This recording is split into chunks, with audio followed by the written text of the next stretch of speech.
Feridas que curam. Suas feridas serão suas credenciais. No livro de Salmos 147:3 diz: Só Ele cura os de coração quebrantado e cuida das suas feridas. Ninguém gosta de ser ferido.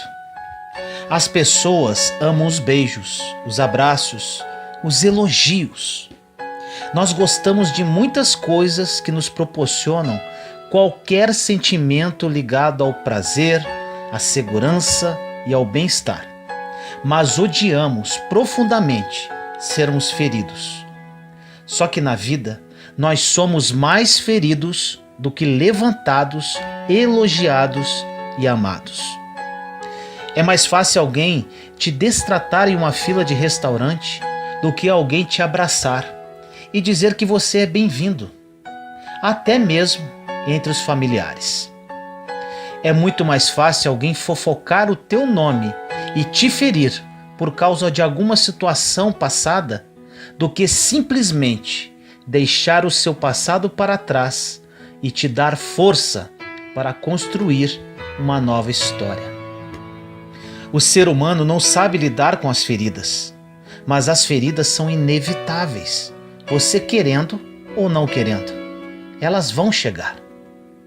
Afinal de contas, a vida que Deus nos permitiu viver na Terra e aquilo que Ele planeja para nós enquanto estamos aqui não tem a ver com aquilo que queremos, mas com aquilo que precisamos. Deus sabe o que você precisa. Acredite nisso. Não são nos dias ensolarados da vida que crescemos. São nos dias difíceis. Deus sabe o que você precisa, por mais que você não goste das feridas. As feridas, por incrível que pareça, nos amadurecem, nos trazem experiências. As feridas, principalmente depois de superadas e cicatrizadas, nos ensinam. O que mais desejamos é ter carinho, atenção e aceitação em nossos relacionamentos. Porém, por muitas vezes, as pessoas que procuramos todo esse carinho, atenção e aceitação são justamente as pessoas que nos ferem. Agora preste atenção. Tudo o que você está vivendo hoje, não pense que isso não vem de Deus, pois Ele sabe o que você precisa para amadurecer, para crescer. São nos piores momentos da nossa vida que nós descobrimos quem somos. Deus não precisa te colocar em uma dificuldade para descobrir quem você é, porque Ele te conhece desde que você estava no ventre de sua mãe.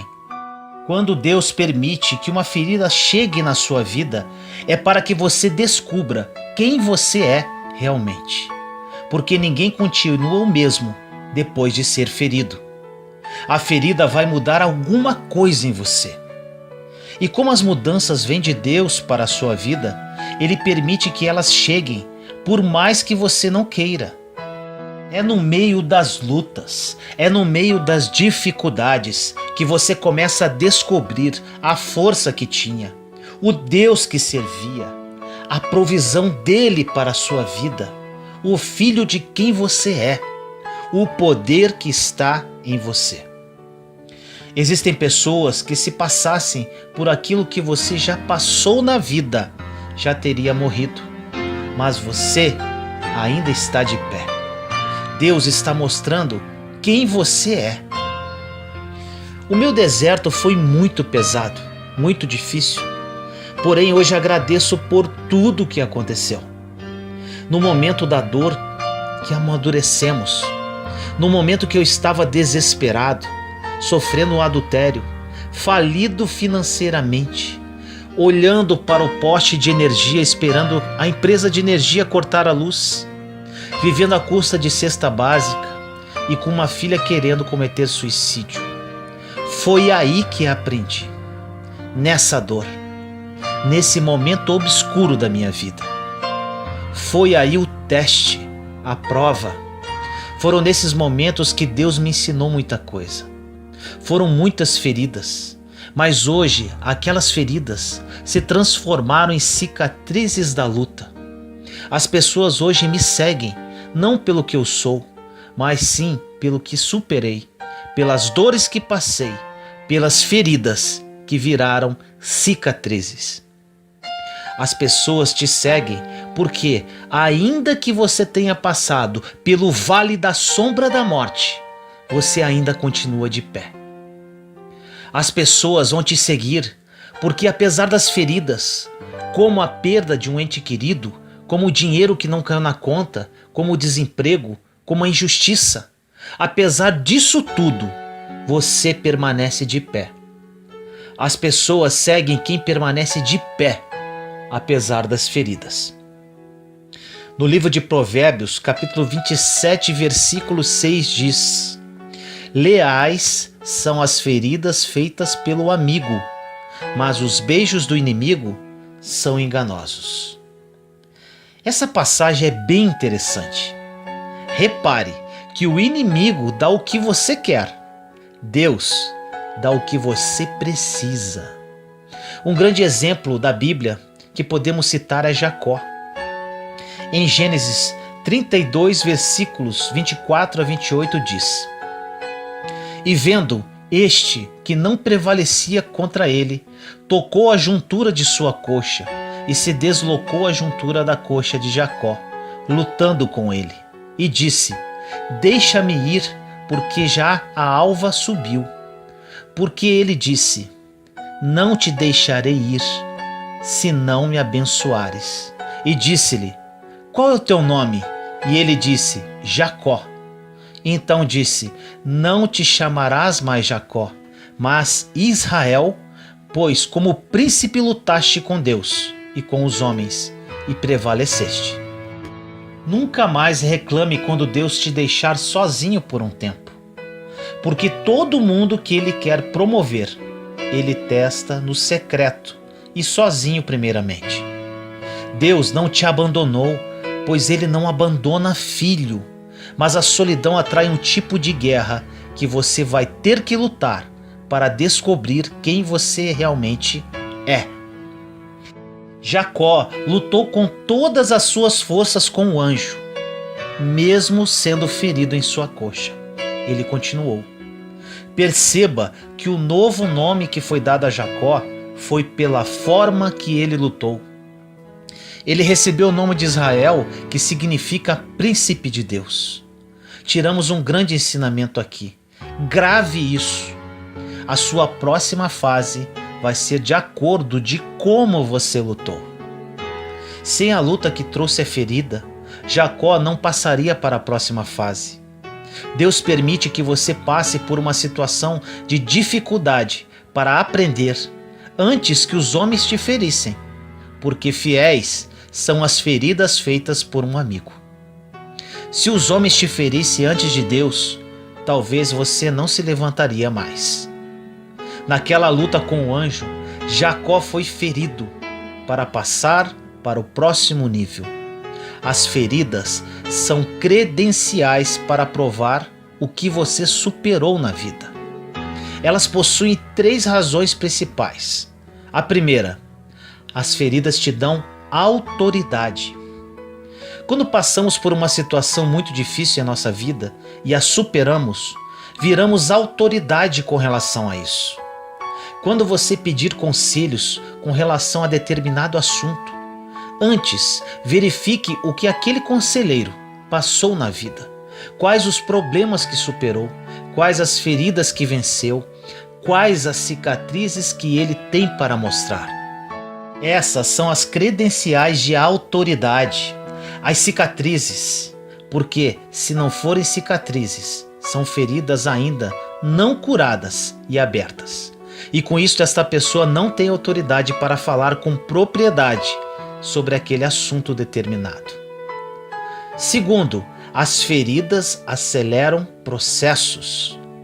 Quando Deus permite que você enfrente uma situação difícil, automaticamente o bálsamo já está preparado para te curar também.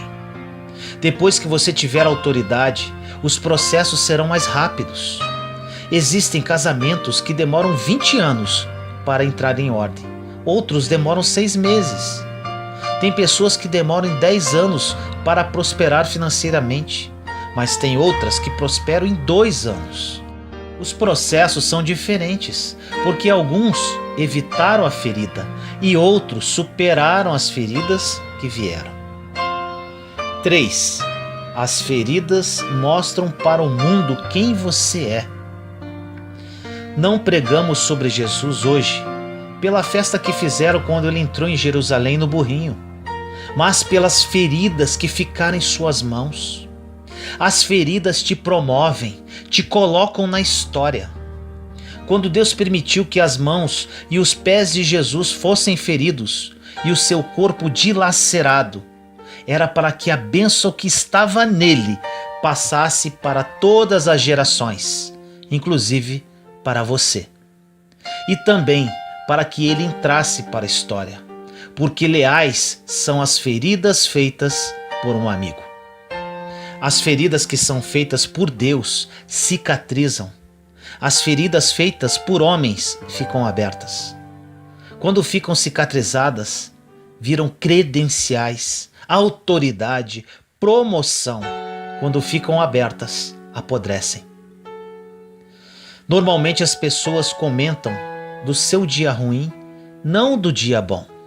Passarão 10 anos, as pessoas vão continuar lembrando do dia que você foi ferido, mas você suportou, cicatrizou e agora virou uma autoridade. Você tem uma credencial. As pessoas divulgam seu nome de acordo de como você lutou diante das feridas. Quando você está passando pelo período do sofrimento, as pessoas vão falar, vão fofocar, vão opinar. No meu caso, virei assunto na cidade onde eu morava. Deixe isso para lá. Apenas ore, lute, aproxime-se de Deus, conheça-o, ame-o. Isso que vai te levantar e você vai virar autoridade. São as suas feridas que vão definir o seu próximo passo do futuro. Quando você for decidir o próximo passo da sua vida, olhe para as feridas que você carrega no corpo, na alma, que elas vão te apontar o próximo passo, porque ninguém continua o mesmo depois de superar uma dor. Quando você vence uma dor, você amadurece, e não é qualquer pessoa que te machuca de novo. Quando você supera uma ferida, você está muito à frente das pessoas que ainda estão lutando contra essas feridas. Agora preste atenção nisso.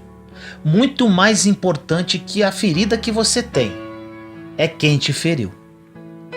Não entendemos quando Deus permite uma dificuldade, mas existem coisas que não precisamos entender no momento.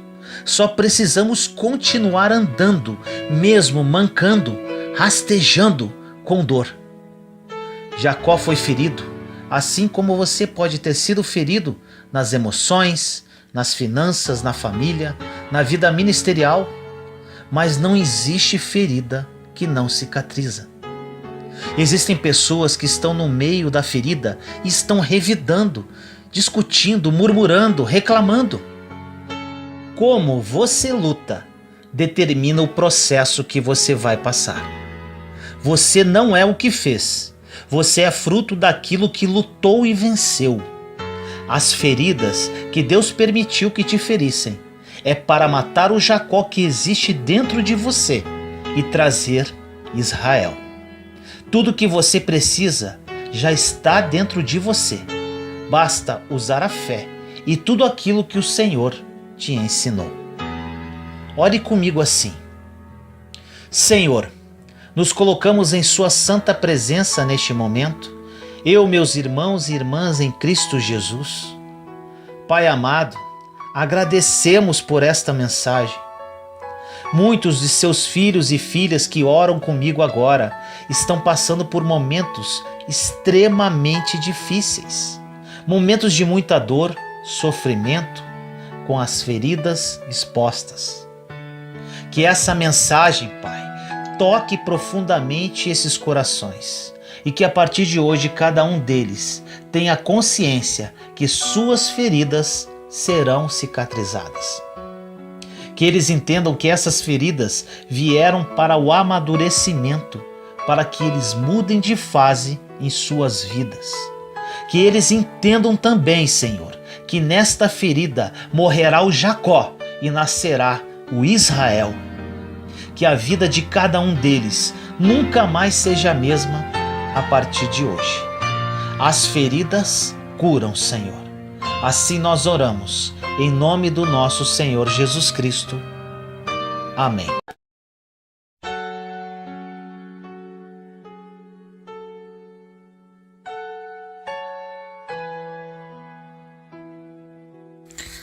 Deus está te dando uma nova chance. Recomece. No livro de Isaías, capítulo 43, versículos 18 e 19 diz: Esqueçam o que se foi, não vivam no passado. Vejam, estou fazendo uma coisa nova. Ela já está surgindo. Vocês não o percebem? Até no deserto vou abrir um caminho e riachos no ermo. Tudo aquilo que não é dito não é óbvio. Existem coisas que já sabemos, mas que precisam ser relembradas, pois o fato de sabermos não significa que aplicamos. Tem algumas pessoas que sabem muito da Bíblia, mas não conseguem viver uma vida sobrenatural, porque o que muda sua história não é a quantidade de versículos que você sabe, mas é a quantidade de versículos que você vive. Temos que tomar cuidado e não pregar aquilo que não vivemos, porque discursos podem convencer hoje, mas o que muda a história de alguém é a verdade. Algumas perguntas para você. Quanto vale um recomeço? Quanto vale uma segunda chance para uma família que está por um fio? Para um casamento que está à beira do divórcio? Para um empresário que está à porta da falência? O Evangelho é a boa nova, ou seja, aqueles que eram escravos não são mais, pois em Cristo são filhos.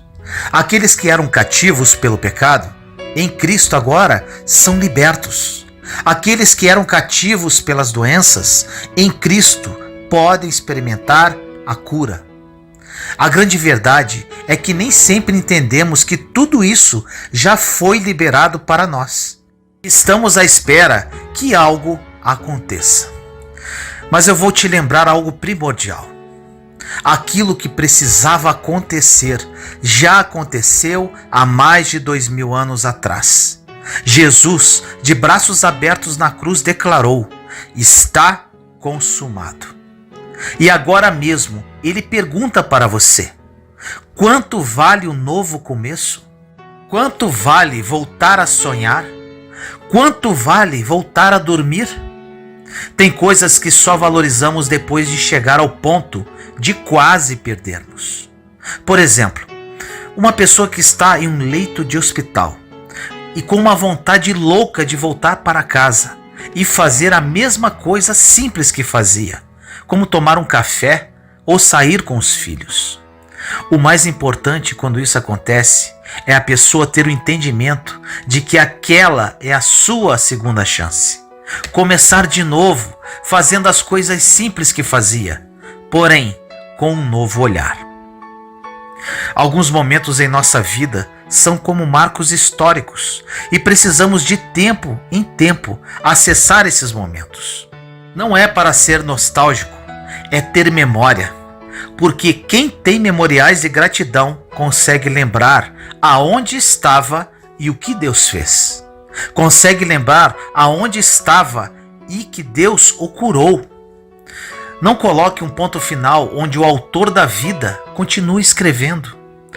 Pessoas podem dizer que você não vai conseguir se reerguer, que o seu casamento não vai conseguir ser restaurado, mas entenda que às vezes queremos saber o final da história de pessoas que nem sabem a respeito da sua própria história. Só quem sabe o final da história pode dizer para nós quando ela termina. Uma das coisas que mais tem roubado de nós a celebração por aquilo que Deus já fez é ficarmos sempre ansiosos com aquilo que ainda Ele pode fazer. Com isso, estamos sempre preocupados com aquilo que vai acontecer, a estação que ainda vai surgir. Mas entenda, já está acontecendo. Você já está vivendo algo que em algum momento parecia impossível viver. Ingratidão gera esterilidade. Se você parar para pensar em pessoas que são amargas, poderá perceber que elas são movidas por ingratidão e por isso nunca conseguem frutificar algo novo, porque um solo que não tem gratidão não tem as vitaminas necessárias para frutificar. A gratidão é você reconhecer o que Deus fez no passado. Então você está pronto para receber o que Deus quer fazer no seu futuro. Quando Adão chega ao Éden, tudo já está estabelecido, pois Deus estabelece um ambiente antes de colocar o homem, porque Ele sempre prepara o que precisamos antes de nos colocar nessa nova estação. E quando Adão chegou lá, ele não plantou uma árvore sequer, mas todas elas estavam disponíveis para ele. Assim Deus estabeleceu um princípio. Preste atenção nisso. Quando você está com Ele, quando a sua dependência está nele, quando você está vivendo no ambiente que Ele gerou para você, primeiro você colhe do que Deus já preparou e depois você replanta.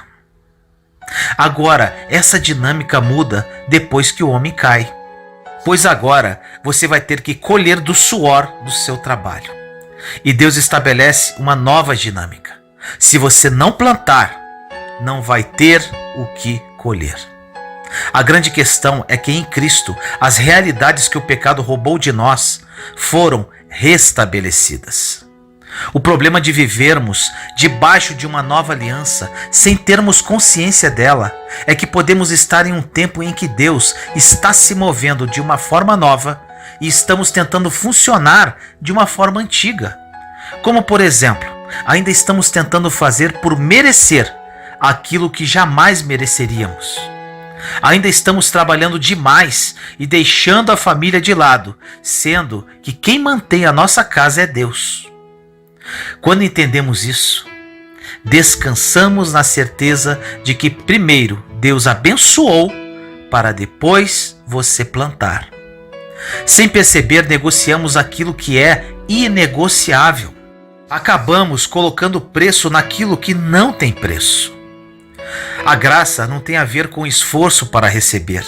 A graça tem a ver com o favor de Deus, porque já recebemos. Isso se aplica na vida de uma maneira simples. É como entender que Ele é a nossa segurança, confiança, esperança, província. E se não fosse por Ele, não estaríamos de pé. A Bíblia diz que Ele é quem faz em nós e gera em nosso interior tanto o querer quanto o efetuar. Até a porção de fé que temos em Deus, é Ele quem nos dá. Precisamos ter consciência de que existe esse lugar de descanso, de confiança. Só que quanto mais lembramos do que Deus já fez, mais convicção temos das próximas estações. Essa gratidão aumenta à medida de que lembramos onde estávamos e onde estamos agora. Só se vive uma vez. Só existe uma vida para viver. O que você está fazendo com a única vida que tem? Essa mensagem pode ser a nossa última. E nós não devemos viver a partir de um medo do que pode acontecer, mas sim viver a partir de um entendimento do que já está acontecendo. Devemos contemplar as coisas como se fosse a última vez. Quando tomamos posse disso, conseguimos degustar o que Deus está fazendo. Às vezes nos encontramos tão infelizes, pois estamos com um modo comparativo ativado em nossas vidas.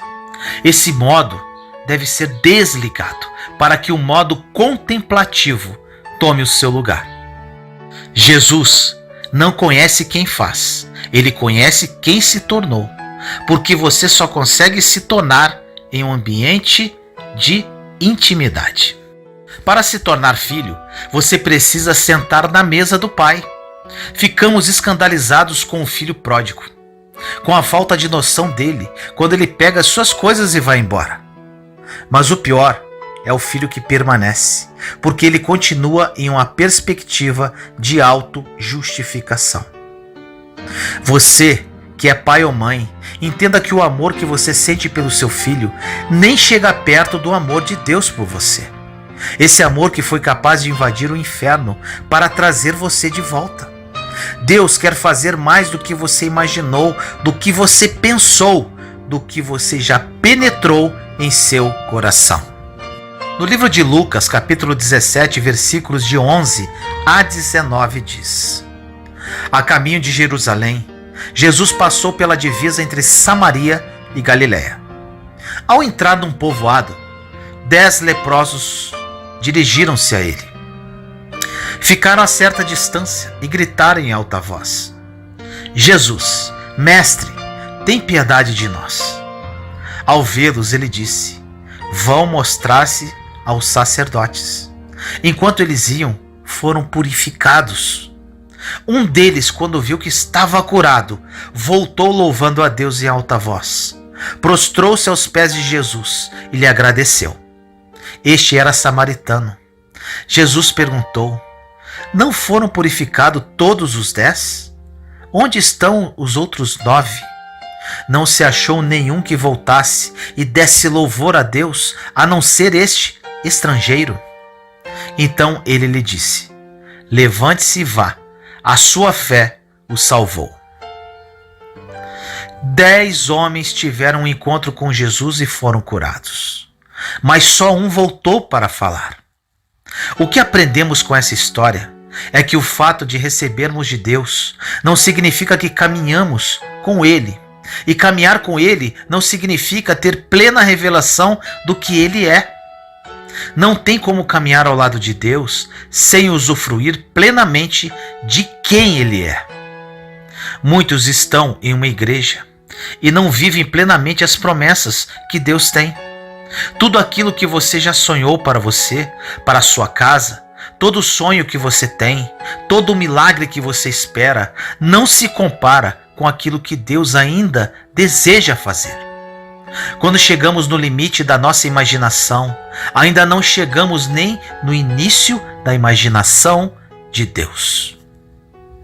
O que Deus nos deixa claro é que mesmo que se demorássemos toda a eternidade, não conseguiríamos acessar a riqueza de detalhes que Ele colocou em cada coisa que criou. Por mais que você possa desenhar o seu futuro, não se compara com os desenhos que Ele já fez para você. Como diz o pastor Tiago Brunet, às vezes nós desejamos coisas grandes, mas a nossa visão para enxergar o futuro em Deus é infantil.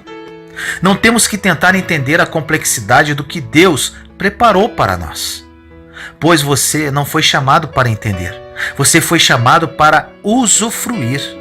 Então não se preocupe em como vai ser, confie em quem prometeu. Tem coisas que Deus vai fazer através de nós e em nós, que não vai fazer sentido, mas Ele nos diz para não deixar o sentido limitar aquilo que Deus pode fazer. Ele não se move segundo a voz, segundo o natural. A essência dele se move a partir do sobrenatural. É quando o natural se rende ao sobrenatural que Deus se revela. O mesmo Jesus que chamou Lázaro para fora é aquele que reina sobre o mundo hoje. Você precisa de um renovo. Renovo significa galho novo que brota no topo de uma árvore recém-cortada e que dá origem a uma nova árvore. E essa nova árvore cresce mais forte. Quando Deus fala que tem para nós um renovo, quer dizer que por mais que algumas coisas tenham sido cortadas lá na sua base, Ele não precisa que você vá para outro lugar para fazer. Ele faz no mesmo lugar. Deus não precisa que mudemos coisas para que Ele faça. Existem pessoas que mudam de lugar, cidade, emprego, esposa e nada muda. Porque Deus não quer que você mude as circunstâncias externas. Ele quer transformar você por dentro. Não tem a ver com o lugar que você está, e sim em quem você tem se tornado. É exatamente no lugar onde você foi humilhado que Deus quer fazer o novo. Deus pega aquilo que parece loucura para os homens e renova com o poder dele. E aquilo que parece loucura para o mundo, para os que creem, é poder dele. Aquilo que um dia tentou paralisar a sua vida vai ser um novo começo. Creia e tome posse desta palavra. Deus tem um plano mais que perfeito para a sua vida e quer realizá-lo a partir de hoje. Apenas decida e comece de novo. Ore comigo assim: Senhor amado, nos colocamos em sua santa presença neste momento. Eu, meus irmãos e irmãs em Cristo Jesus. Pai querido, peço a Ti no dia de hoje um despertar nos corações de todas as pessoas que ouvirem esta mensagem, vindo diretamente do Seu trono de glória para seus filhos e filhas. Pai, muitos cativos presos ao passado, paralisados na vida, perdidos e sem saber por onde começar. Que o Seu Santo Espírito toque nesses corações aflitos, gerando em cada um deles o desejo de recomeçar, o desejo de experimentar um novo em Cristo Jesus, que já está disponível para todos nós. Que hoje a mudança aconteça, que hoje vidas sejam transformadas, que hoje haja um recomeço. Uma história começa hoje, Pai, uma história de amor, de superação e de fé. Consagro no Seu altar, Senhor, todas essas almas sedentas de Ti e prontas para recomeçar contigo. Assim eu oro, em nome do nosso Senhor Jesus Cristo. Amém. Você ouve a voz de Deus? Como ser sensível à voz de Deus?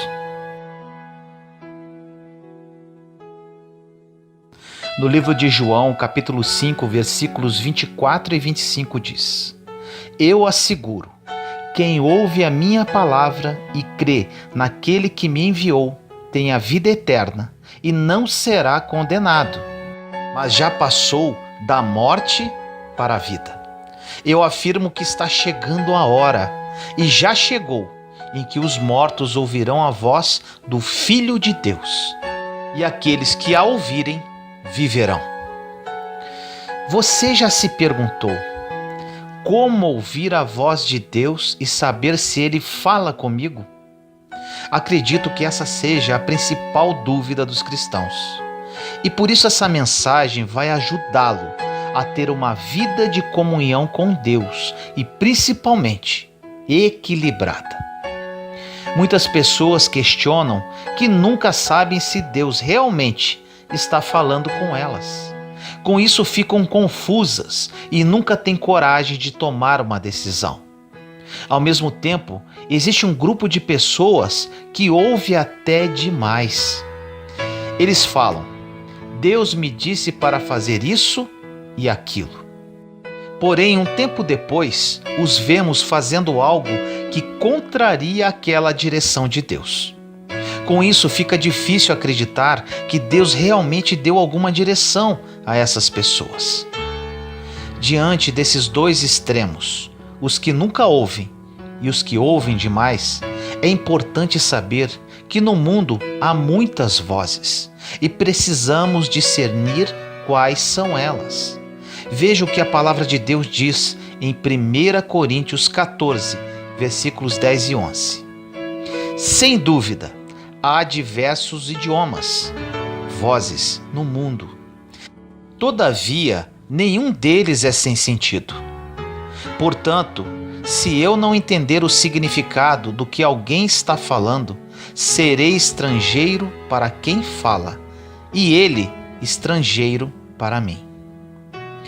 Realmente, há muitas vozes no mundo, incluindo a minha e a sua. Os cientistas dizem que falamos em pensamento com nós mesmos, mais de 120 palavras por minuto. Além disso, temos outras vozes que afetam diretamente a nossa vida: o celular, a televisão, filmes, pessoas, pastores, demônios, etc. E no meio de todas essas vozes está a voz de Deus. Agora preste atenção no versículo 33 de 1 Coríntios 14. Diz assim: pois Deus não é Deus de confusão, mas de paz. É interessante observarmos que hoje a maioria das pessoas estão confusas e não tem paz. O mundo está confuso, cristãos estão confusos e até mesmo os líderes estão confusos. Essa é uma característica do nosso tempo. Mas por quê? É que atualmente absorvemos mais informação em um mês do que nossos bisavós em todas as suas vidas. Por exemplo, se acontece uma guerra, nós sabemos. Se há terremotos, descobertas científicas, nós sabemos. Antigamente, essas mesmas coisas ocorriam, mas ninguém sabia. Ou seja, há muitas vozes falando conosco o tempo todo. E como conseguiremos ser bem-sucedidos, criar nossos filhos, descobrir o nosso chamado, sem ouvir a voz de Deus? Veja essa experiência que Elias teve com Deus em 1 Reis 19, versículos 11 a 13. O Senhor lhe disse: saia e fique no monte na presença do Senhor, pois o Senhor vai passar. Então veio um vento fortíssimo, que separou os montes e esmigalhou as rochas diante do Senhor. Mas o Senhor não estava no vento. Depois do vento houve um terremoto, mas o Senhor não estava no terremoto. Depois do terremoto houve um fogo, mas o Senhor não estava nele. E depois do fogo houve o murmúrio de uma brisa suave. Quando Elias ouviu, puxou a capa para cobrir o rosto, saiu e ficou à entrada da caverna. E uma voz lhe perguntou: o que você está fazendo aqui, Elias? Sabemos que Elias foi um grande homem de Deus.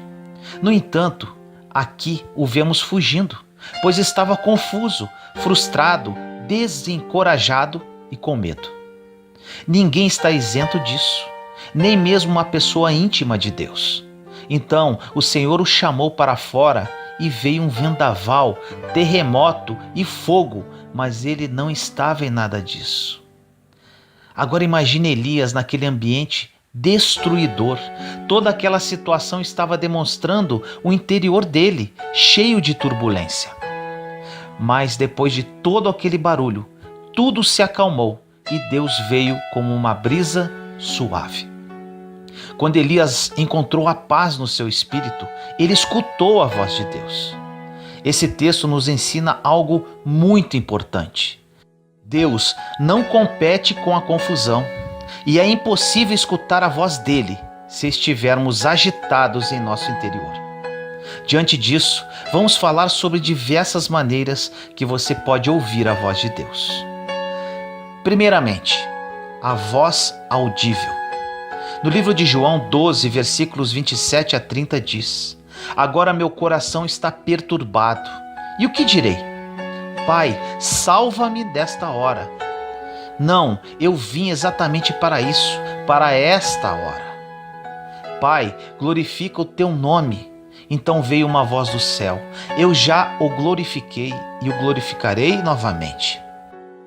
A multidão que ali estava e a ouviu diz que tinha trovejado. Outros disseram que um anjo lhe tinha falado. Jesus disse: esta voz veio por causa de vocês, não por minha causa. Perceba aqui que todos escutaram, mas somente Jesus reconheceu.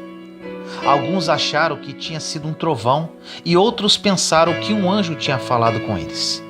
Essa maneira de Deus falar acontece somente em casos muito específicos. A segunda forma de ouvir a voz de Deus é através do Espírito Santo.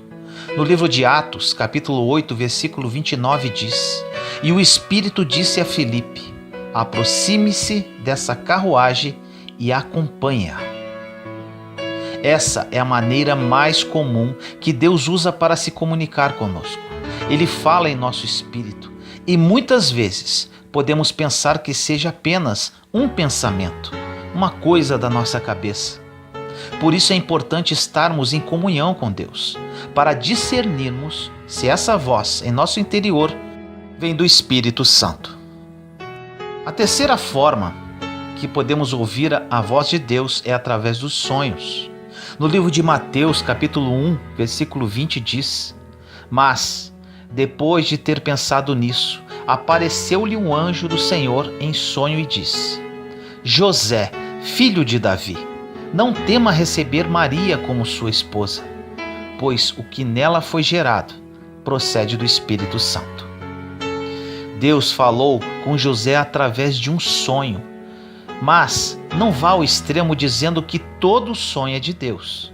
Isso é perigoso, porque não somos guiados por sonhos, mas pelo Espírito Santo. A outra forma de ouvir a voz de Deus é através de profetas. No livro de Atos, capítulo 11, versículos 27 e 28 diz: "Naqueles dias, alguns profetas desceram de Jerusalém para Antioquia. Um deles, Ágabo, levantou-se e pelo Espírito predisse que uma grande fome sobreviria a todo o mundo romano, o que aconteceu durante o reinado de Cláudio." Deus ainda usa os profetas, mas temos um grande problema aqui. Existem diversos cristãos que correm atrás de profetas e querem ser guiados por eles em tudo. Vivem em função do que eles falam e não criam uma relação pessoal com Deus. A quinta forma de ouvir a voz de Deus é através da palavra de Deus. Em 2 Pedro, capítulo 1, versículos 18 e 19 diz: "Nós mesmos ouvimos essa voz vinda do céu, quando estávamos com ele no Monte Santo. Assim temos ainda mais firme a palavra dos profetas, e vocês farão bem se a ela prestarem atenção, como a uma candeia que brilha em um lugar escuro, até que o dia clareie e a estrela da alva nasça em seus corações." Nesse texto, Pedro fala dos livros dos profetas para confirmar o momento que ele ouviu a voz audível de Deus no Monte da Transfiguração. Ou seja, nada pode conflitar com a Bíblia.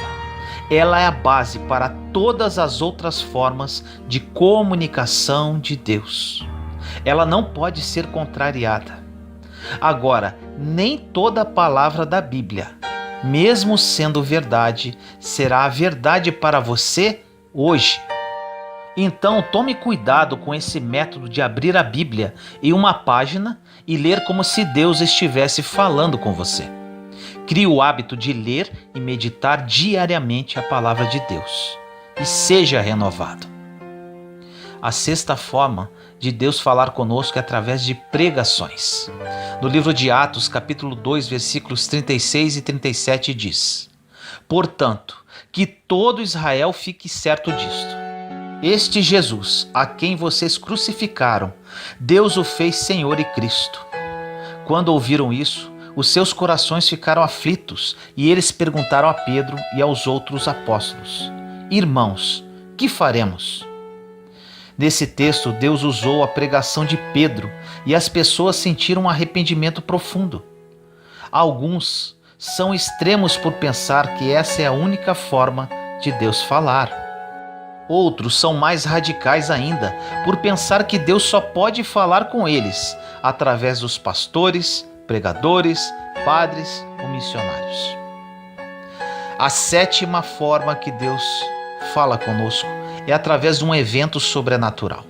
No livro de Atos, capítulo 7, versículos 31 e 32 diz: "Vindo aquilo, ficou atônito, e, aproximando-se para observar, ouviu a voz do Senhor: Eu sou o Deus dos seus antepassados, o Deus de Abraão, o Deus de Isaque e o Deus de Jacó. Moisés, tremendo de medo, não ousava olhar. Aqui lemos a respeito de Moisés e a sarça. Assim que ele foi examinar aquele evento, Deus falou com ele. Por isso, fique atento ao sobrenatural. Se você perceber que Deus está agindo, use a sua fé e peça para Ele falar com você. A oitava forma que Deus pode falar conosco é através dos anjos. No livro de Atos, capítulo 5, versículos 19 e 20 diz: Mas durante a noite, um anjo do Senhor abriu as portas do cárcere, levou-os para fora e disse: Dirijam-se ao templo e relatem ao povo toda a mensagem desta vida. Há muitas experiências assim hoje, porém existe um extremo de pessoas que veem anjos em todos os lugares, quando na verdade elas se baseiam apenas em sentimentos e não em experiências reais. A nona forma de Deus falar conosco é o inesperado. Em 2 Pedro 2,16 diz: Mas em sua transgressão foi repreendido por uma jumenta, um animal mudo, que falou com voz humana e refreou a insensatez do profeta. Isso significa dizer que Deus fala como quer e de um modo que muitas vezes não esperamos. Ele pode usar filmes, músicas, livros, pessoas até que não servem a Deus, entre outras. Não há limites para Deus. Mas talvez você se pergunte: como eu posso saber se a voz vem de Deus ou não?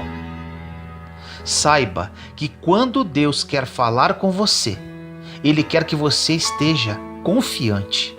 Então, Ele usará mais de uma maneira para fazer isso, ou confirmará o que disse anteriormente.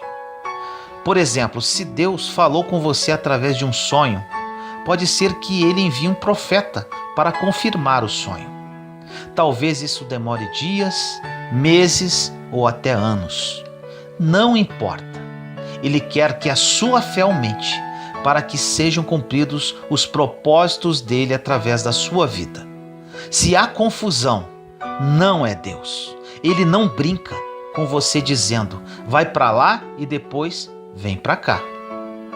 Para ouvirmos a voz de Deus, precisamos criar intimidade com Ele. Deus fala conosco, porém, devido à correria em nosso dia a dia e principalmente da nossa mente atribulada, não criamos sensibilidade para ouvi-lo devidamente. Precisamos limpar toda a sujeira entranhada em nossa mente, renovando-a à luz da palavra de Deus, e com isso, ter ouvidos para ouvir as maravilhas que Ele tem para nos dizer. Ore comigo assim: Senhor amado, nos colocamos em Sua santa presença neste momento, eu, meus irmãos e irmãs em Cristo Jesus. Pai, no dia de hoje peço a Ti que ilumine mente e corações. Muitos de Seus filhos e filhas que oram comigo neste momento desejam ouvir a Sua voz. Ainda, outros acham que estão ouvindo-a, porém estão ouvindo aos seus próprios sentimentos. Senhor, que eles criem a consciência que para adquirir essa sensibilidade, precisam criar intimidade contigo. Ilumina-os neste momento, Pai, através da Sua graça e misericórdia, que a partir de hoje suas vidas sejam transformadas e que a sede de Ti aumente para que eles o busquem com todas as forças e entendimento. Assim nós oramos, em nome do nosso Senhor Jesus Cristo. Amém. Jesus está voltando? O que você sabe sobre a volta de Jesus?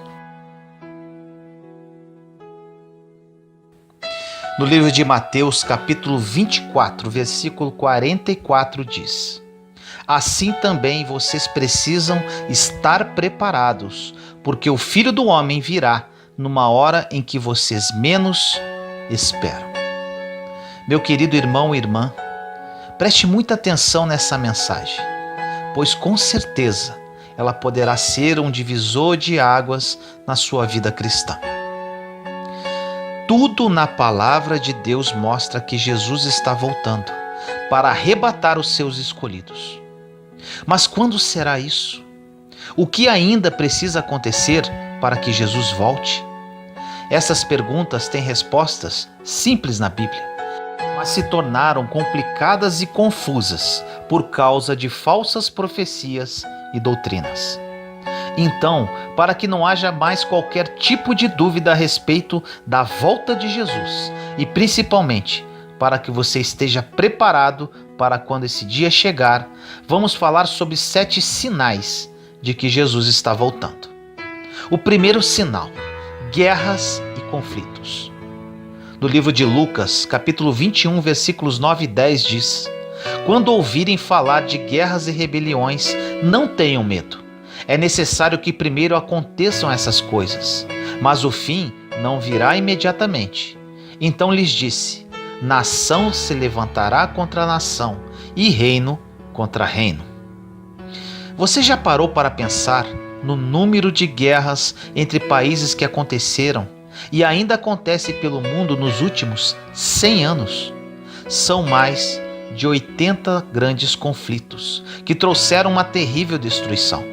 Sem falar dos massacres causados pelo fanatismo religioso, pela guerra do tráfico de drogas e muitas outras. O segundo sinal: catástrofes naturais. No livro de Lucas, capítulo 21, versículo 11 diz: haverá grandes terremotos, fomes e pestes em vários lugares, e acontecimentos terríveis e grandes sinais provenientes do céu. Tsunamis, furacões, terremotos, vulcões em erupção, fome e pestes em vários lugares. Você pode até pensar, mas isso tudo sempre aconteceu. Sim, mas estudos comprovam que o número desses acontecimentos foi muito maior no século XX do que em qualquer outro século. E a tendência é que essas catástrofes sejam ainda maiores no século XXI. Coincidência? Ou é porque Jesus está voltando em breve? O terceiro sinal: aumento do pecado. No livro de Mateus, capítulo 24, versículo 12 diz: devido ao aumento da maldade, o amor de muitos esfriará. O pecado tem se multiplicado de forma tão assustadora e se tornou algo tão comum que mal percebemos a sua presença entre nós. É óbvio que o pecado existe desde que Adão e Eva desobedeceram a Deus, mas sua influência entre os homens é cada dia maior e mais devastadora. Hoje há o excesso de pornografia, adultério, fornicação, corrupção, violência. E o pior disso tudo é que vivemos em uma sociedade que divulga essas práticas como algo normal, se tornou uma verdadeira apologia ao mal. Mulheres de renome agora se gabam de suas fotos pornográficas e homossexuais se sentem ofendidos e nos rotulam de homofóbicos quando dizemos que Deus reprova esta prática. Em alguns países a lei protege a mãe que mata seu próprio bebê no ventre, e os usuários de drogas que antes viviam escondidos pelos becos agora marcham pelas suas ruas reivindicando os seus direitos. A sensualidade que antes era vista como obra da carne agora se tornou a maior virtude de uma mulher. A luz virou trevas e as trevas luz. O pecador não mais se envergonha do seu pecado, pelo contrário, se orgulha dele. Você acha que Jesus não está voltando? O quarto sinal: a multiplicação do conhecimento. Em Daniel 12:4 diz: e tu, Daniel, encerra estas palavras e sela este livro. Até ao fim do tempo, muitos correrão de uma parte para outra, e o conhecimento se multiplicará. Por causa dos avanços tecnológicos, Em menos de meio século, o homem pisou na lua, criou a televisão, o telefone, o rádio, o computador, a internet, os smartphones. Na verdade, a cada minuto algo novo é criado. Tudo isso se tornou comum em nosso dia a dia. Mas o que pouca gente sabe é que essa multiplicação do conhecimento é um dos sinais de que Jesus está voltando. O quinto sinal, a propagação da nova era. Em 2 João, capítulo 1, versículo 7 diz: de fato, muitos enganadores têm saído pelo mundo, os quais não confessam que Jesus Cristo veio em corpo. Tal é o enganador e o anticristo. O movimento chamado de Nova Era é um conjunto de diferentes crenças, com o objetivo de buscar uma verdade universal. O termo Nova Era refere-se à Era de Aquário, que, de acordo com seus seguidores, está se iniciando, supostamente trazendo uma promessa de paz. A Nova Era ensina que para ser salvo não é preciso se arrepender dos pecados e crer em Jesus Cristo como Salvador. Basta apenas buscar o próprio aprimoramento da alma, chamando de evolução. Com isso acreditam na evolução do homem vindo do macaco e até mesmo em extraterrestres, como seres mais evoluídos. Ou seja, esse movimento não confessa que Jesus é um enviado de Deus para salvar e libertar o homem do pecado. O sexto sinal, renascimento de Israel. No livro de Isaías, capítulo 66, versículo 8 diz: quem já ouviu uma coisa dessas? Quem já viu tais coisas? Pode uma nação nascer num só dia? Ou pode-se dar à luz um povo num instante? Pois Sião ainda estava em trabalho de parto e deu à luz seus filhos. Jesus veio ao mundo como descendente de Davi e seria o Messias de Israel. Mas os judeus o rejeitaram e no ano 70 depois de Cristo foram expulsos da Judéia e dispersos pelo mundo. Assim, Jesus profetizou que um dos sinais de que ele estaria voltando seria o renascimento da nação de Israel, com a volta do povo judeu para a sua terra. E isso aconteceu. Logo após a Segunda Guerra Mundial, a ONU votou em favor disso e no dia 15 de maio de 1948 estava criado oficialmente o Estado de Israel. Este povo, que estava espalhado no mundo inteiro por quase 2000 anos, se tornou uma nação independente. Este foi o sinal-chave pelo qual todos os outros sinais de que Jesus está voltando começaram a aparecer. O sétimo sinal, o surgimento do anticristo. Em 2 Tessalonicenses, capítulo 2, versículos 3 e 4 diz: não deixem que ninguém os engane de modo algum. Antes daquele dia virá a apostasia, e então será revelado o homem do pecado, o filho da perdição. Este se opõe e se exalta acima de tudo o que se chama Deus, ou é objeto de adoração, a ponto de se assentar no santuário de Deus, proclamando que ele mesmo é Deus. Com a crise financeira mundial, Terceira Guerra Mundial, aquecimento global, grandes terremotos e tsunamis, fomes e doenças em escala global, surgirá uma pessoa, de forma bem sutil, com o discurso de trazer a paz e a unidade a todos os povos, e conseguirá resolver aparentemente as calamidades da Terra. Tudo indica que a crise financeira será resolvida com uma moeda única mundial, provavelmente o chip sobre a pele. A guerra será resolvida com um acordo entre Israel, os árabes e o resto do mundo. As diferenças religiosas serão sanadas através do Conselho Mundial das Religiões, sob o comando do Anticristo. A fome acabará, pois se criará um sistema de distribuição de alimentos.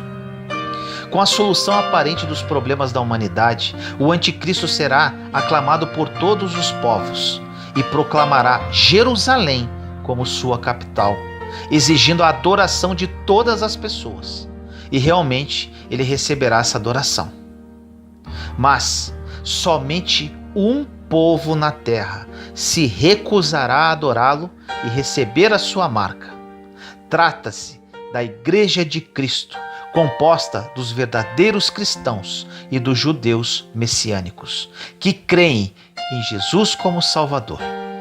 Contra esses, o anticristo descarregará a sua fúria, que se manifestará na grande tribulação dos cristãos.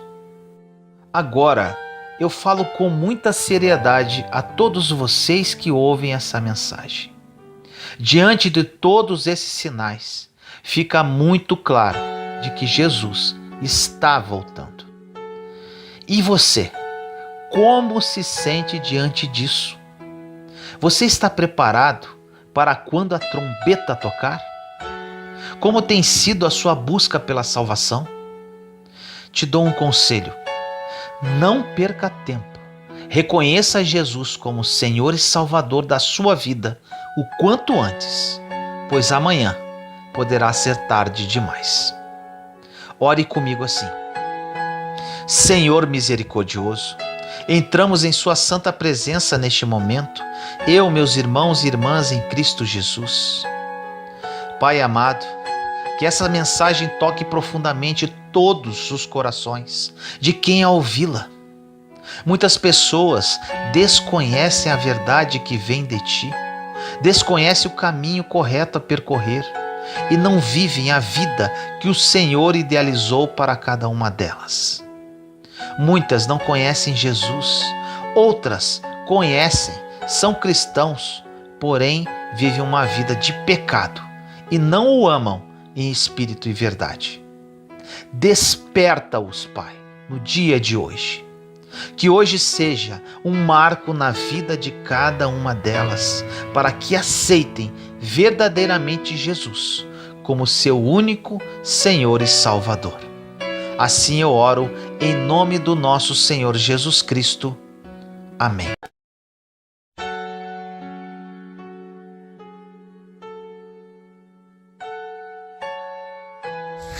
Você precisa de libertação ou de ocupação? Essa mensagem é um despertar para a sua vida. No livro de Mateus, capítulo 12, versículos 43 a 45 diz: Quando um espírito imundo sai de um homem, passa por lugares áridos, procurando descanso e não encontra, e diz: Voltarei para a casa de onde saí. Chegando, encontra a casa desocupada, varrida e em ordem. Então vai e traz consigo outros 7 espíritos piores do que ele, e entrando passam a viver ali. E o estado final daquele homem torna-se pior do que o primeiro. Um dos maiores perigos que temos vivido sem perceber é falarmos a respeito de libertação, mas não entendermos a necessidade de ocupação.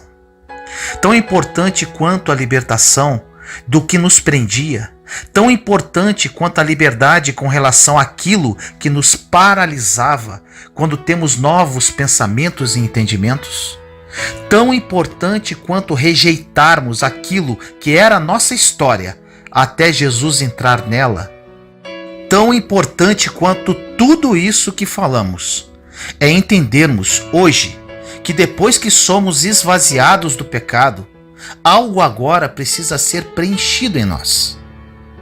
A palavra de Deus no início da mensagem é muito poderosa. Ou seja, quando uma casa desocupada é varrida e colocada em ordem, aos nossos olhos está tudo bem.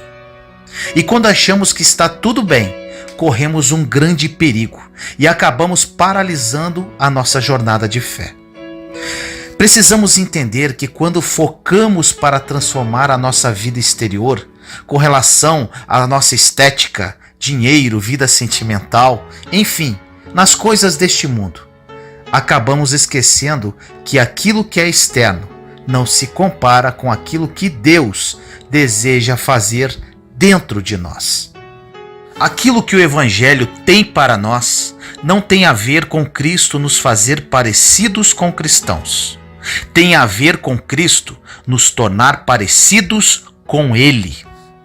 A palavra nos diz que não tem a ver só com desocupar aquilo que te preenchia.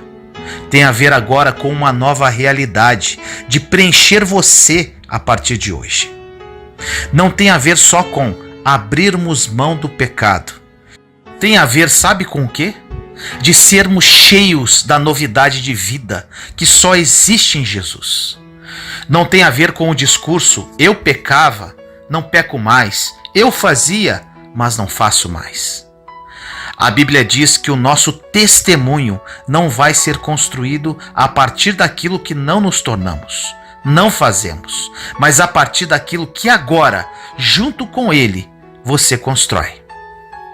Tão importante quanto desocuparmos aquilo que nos preenchia é entendermos que agora algo novo precisa ser colocado em nós.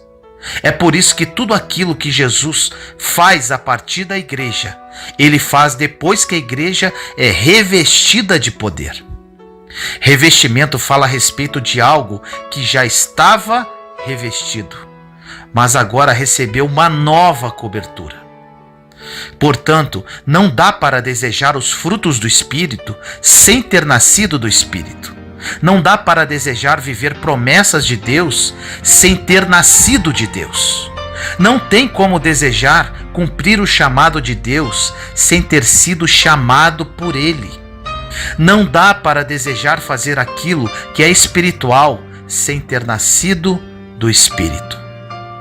Então, a palavra nos diz que se não nascermos novamente, não conseguiremos ver e acessar o reino de Deus.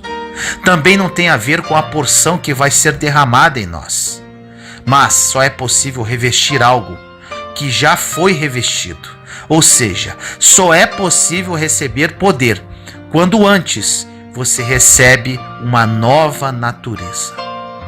Só conseguimos experimentar a paz que excede todo o entendimento quando começamos a escolher aquilo que vamos ser revestidos. E só conseguimos confiar nesse revestimento quando temos convicção do preenchimento.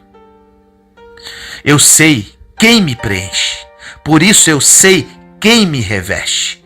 Eu sei que em algum momento a natureza de Deus foi gerada em mim e por isso o caráter de Deus está disponível para mim.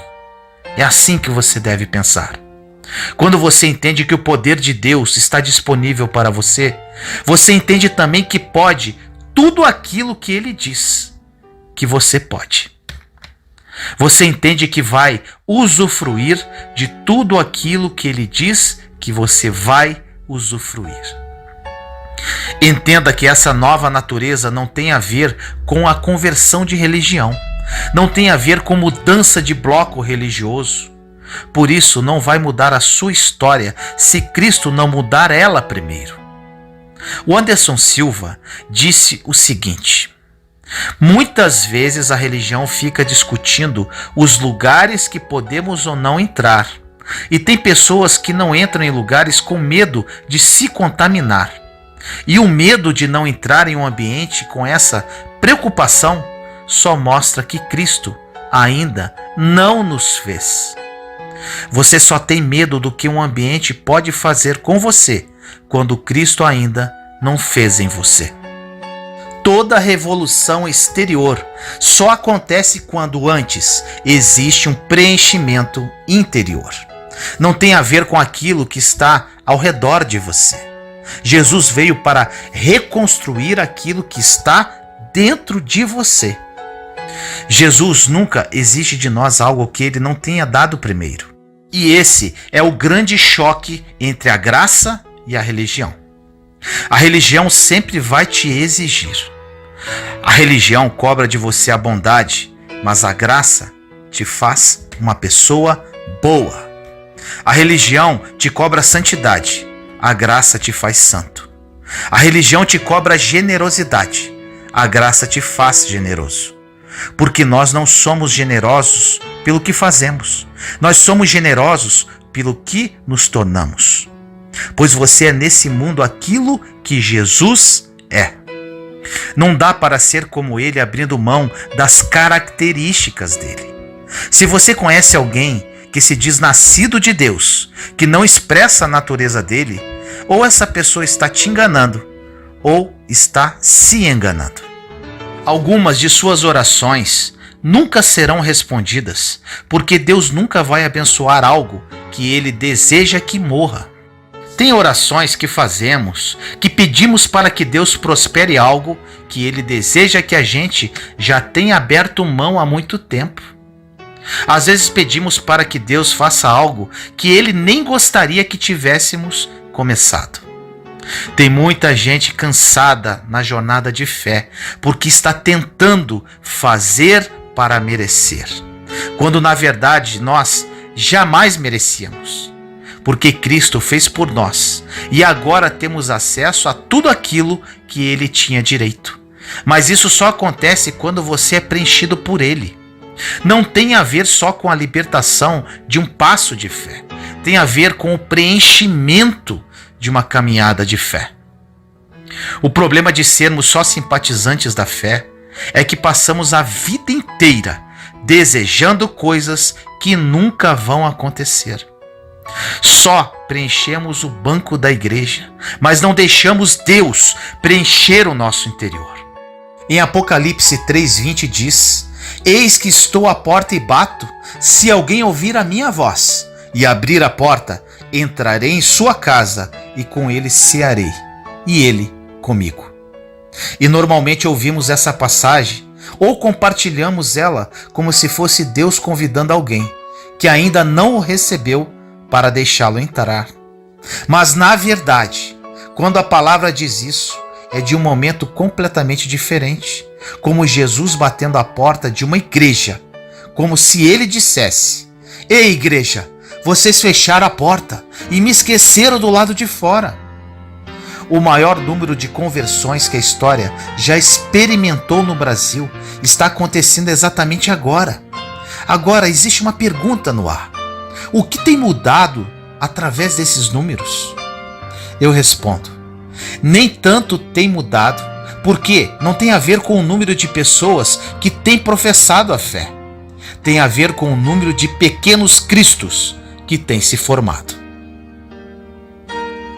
A primeira vez que nós somos chamados de cristãos é quando a característica de Cristo começa a se expressar com tanta força através da igreja que as pessoas percebem que cada um daqueles que professam é exatamente como ele é, como se fossem a miniatura de Jesus passeando nas ruas da cidade.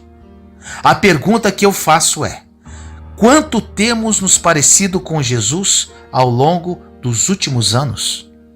Alguma coisa mudou nessa porção? Será que você é mais generoso do que era há 2 anos atrás? Você é mais bondoso do que antes? Você é mais apaixonado agora? Você é mais aquebrantado do que era? Você está mais disponível para Deus do que estava há 2 anos atrás? Se continuamos da mesma forma que estávamos há alguns anos, significa que a nossa caminhada com Deus não tem transformado o que nós somos. E esse é o problema, de nos tornarmos apenas simpatizantes da fé. Gostamos da música cantada, da palavra ministrada, mas se isso não mudar o que somos, a nossa fé não tem sentido. O tipo de evangelho que Jesus morreu para que fosse compartilhado fala a respeito das boas novas. A boa notícia de Deus para a criação é que aquilo que havia sido perdido pelo pecado foi resgatado pela cruz. Aquilo que não estava mais disponível para a criação, agora novamente foi disponibilizado. Um avivamento sobrenatural vai acontecer, mas são necessários 4 pilares: adoração, oração, palavra e jejum. Quando esses 4 pilares se estabelecem, é impossível conter o avivamento da igreja. Na sua caminhada de fé, você tem usado esses 4 pilares? Você pode não experimentar aquilo que Deus tem para você se você não se entregar na medida que Ele espere que você se entregue. O ano está acabando e começa agora o período de expectativa, de traçarmos planos, fazermos rabiscos, de prometermos coisas para nós mesmos que nos últimos 10 anos não fizemos.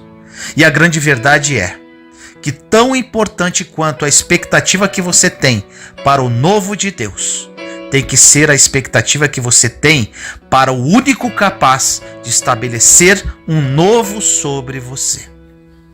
O interessante é que em todas as culturas, em todas as épocas, em todo momento da história, sempre houve adoração, porque a adoração faz parte de quem nós somos. Nossa natureza é uma adoração. Por isso que os índios adoram o sol e a lua. Por isso que os egípcios adoravam no seu tempo. É por isso que nesse exato momento existem pessoas adorando a todo tipo de coisa. Existe um princípio em relação à adoração. Nos tornamos parecidos com aquilo que adoramos. Então a grande verdade é que em todo o tempo, em toda a criação, a pergunta que precisa ser respondida não é se adorarmos, mas ao que estamos adorando. A necessidade que a criação tem de adorar algo é, por exemplo, quando Moisés sobe ao monte para ouvir algo de Deus. Ele fica alguns momentos lá e já é o suficiente para que o povo produza para si algo passivo de ser adorado. É simples, às vezes sem perceber, estamos esvaziando o trono de Deus e colocando outros deuses no seu lugar. Em grande parte, o nosso conforto tem roubado de nós o desejo pelo nosso propósito. Você está confortável demais a ponto de querer queimar com Jesus. Você está suprido demais a ponto de querer desejar Jesus. Você está bem demais a ponto de procurar Ele.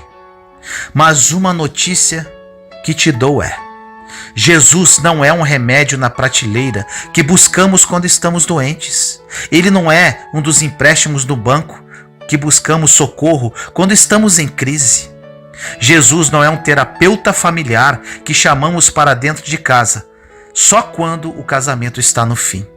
Ele não é uma psicóloga infantil que pedimos ajuda para criar os nossos filhos, quando negligenciamos por anos o sacerdócio. Jesus não é a nossa última opção. Ele precisa ser a primeira delas. Quando negligenciamos todos esses pilares ao longo de toda a nossa jornada de fé, nos assustamos com o rumo que algumas coisas estão tomando. A grande verdade é que de repente leva muito tempo para acontecer. Se você quer viver o que vivia, esteja disponível como você estava. Queima como você queimava, pois não faz sentido estarmos no corpo sem desejar queimar por ele. Algumas áreas de sua vida estão dormentes, mas Jesus te diz hoje que não morreu naquela cruz para você experimentar em partes o que ele liberou para você. Aqueles que estão nele vão experimentar plenamente aquilo que nele habita toda a vida. Toda a característica disponível no caráter de Deus continua disponível para nós hoje. Um povo que prospera, um povo que é santo, assim como ele é santo. Um povo que não se intimida com as retaliações, um povo que não se justifica. Existe um poder tão grande que até mesmo no silêncio, quando precisamos nos justificar, nos calamos e Deus compra a nossa briga. Sabe por quê? Porque existe decisão. O evangelho só acontece quando existe decisão. Porque você só vai viver o novo quando você cortar fora aquilo que te impedia de fluir. Quando ouvir conselhos, ouça de alguém que está em lugares que você ainda não chegou. Porque uma das coisas que mais fazemos quando não sabemos nada, mas achamos que já sabemos tudo, é nos cercar de pessoas que não sabem nada também, mas acham que sabem onde estão indo. Se você quer saber quem você é, Não se preocupe em ouvir de quem está do seu lado, mas ouça daquele que já fala dentro de você, pois você é quem ele diz que você é. Você pode aquilo que ele diz que você pode. Você vai viver aquilo que ele diz que você vai viver. E cada uma dessas características já estão impressas dentro de você. Você é esperto. Existem milhões de mais espertos que você. Você é bonita. Existem várias mais bonitas que você. Você é bom. Existem milhares melhores que você. Então o seu real valor está na sua especificidade. Pois podem existir pessoas melhores que você, mas não existe ninguém como você. É por isso que identidade gera autoridade. Se você conhece a sua especificidade, de sua personalidade, da sua característica, da sua unção, da linguagem que você carrega, acontece algo incrível. Você não vai desejar ser mais ninguém além de quem você já é. Os ambientes que você frequenta só podem te afetar quando Cristo não te fez. O entendimento de quem você é faz com que a comparação não tenha sentido algum. Quando você ocupa o seu espaço na criação, não tem espaço para nenhuma outra coisa além da identidade de Cristo que já imprime você. Porque quando você começa a se comparar com o outro, é como se você estivesse dizendo para Deus assim: Deus, no seu lugar, eu teria feito melhor. A grande verdade é que precisamos nos despir de quem nos tornamos para experimentar quem Deus sempre quis que fôssemos. Sabe qual é o problema quando você está saciado de qualquer coisa e não daquilo que você precisa? É que quando aquilo que realmente te alimenta estiver disponível, você vai achar que já está satisfeito e não precisa de mais nada. Os sonhos que você tem, os projetos, aquilo que você carrega, pode ter sido gerado de você ou pode ter sido gerado de Deus. Você que escolhe. Se você quer se encher das promessas dos céus, então rejeita toda a palavra e proposta que não veio de lá. Se você quer se encher dos sonhos de Deus, então rejeita todo sonho que não veio dele. A forma de estarmos completamente imunes das propostas do inferno é quando estamos completamente cheios das promessas dos céus. É importante retermos dentro de nós as promessas que Deus fez, porque quando trazemos à memória aquilo que nos dá esperança, não entramos em crise com aquilo que é desconhecido. É importante lembrarmos o tempo inteiro quem somos, porque quando você sabe quem você é, aquilo que se levanta contra você não te intimida mais. Como vencer o medo? Muda a alimentação dos seus pensamentos, porque o medo se alimenta da dúvida. Agora, a convicção se alimenta da certeza, e a única certeza que temos é das promessas que Deus fez. Então, sempre lembre das promessas. Se você quer saber o seu propósito, olhe para Jesus. Você vai dar continuidade ao que ele fez aqui, ao que ele começou na cruz. O púlpito onde Jesus pregou o amor foi em uma cruz. O púlpito onde a verdade saiu do campo das ideias e invadiu a história foi em uma cruz. O púlpito onde aquele que dizia que era o caminho, a verdade e a vida e demonstrou que era o Messias foi em uma cruz. A Bíblia diz que quando ele foi crucificado e entregou o seu espírito, o véu do templo se rasgou e não existe mais separação entre Deus e a criação. Não existe mais condenação para aqueles que estão em Cristo, porque naquele púlpito Jesus pregou o amor. Se pudéssemos traduzir o que Jesus fez naquela cruz, é quase como se fosse o voto de um casamento. É como se Jesus, naquela cruz de braços abertos, completamente humilhado, completamente nu, completamente sem base de segurança, completamente exposto, vulnerável. É como se ele falasse: eu prometo amar você todos os dias que você existir. Eu prometo encher você da minha vida a partir do momento que você me aceitar. Eu prometo preencher todo o seu vazio. Eu prometo ser o colo que você precisa nos momentos de dúvida. Eu prometo cuidar de cada passo seu e firmá-los quando você achar que não vai dar mais.